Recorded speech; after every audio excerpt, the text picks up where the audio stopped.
બાપુ, સમજવા જેવા શબ્દો છે. સોના ચાંદીનો વજન કરતી વખતે જો એ વજન કાંટા ઉપર કોઈ માખી બેસી જાય ને તો એની કિંમત અનેક ગણી વધી જાય છે. પણ એની એ જ માખી કોઈ શાકભાજી વજન કરતી વખતે કે કોઈ અનાજ વજન કરતી વખતે એ વજન કાંટા ઉપર બેસી જાય ને તો એની કિંમતમાં કંઈ ફરક નથી પડતો.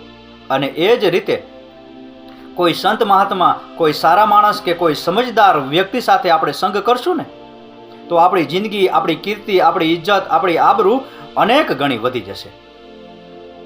પણ કોઈ દારૂડિયા, કોઈ જુગારિયા કે કોઈ રખડું માણસ સાથે જો આપણે સંગ કરશું ને તો આપણી જિંદગી, આપણી કીર્તિ, આપણી ઇજ્જત, આપણી આબરૂ ધૂળધાણી થતાં વાર નહીં લાગે.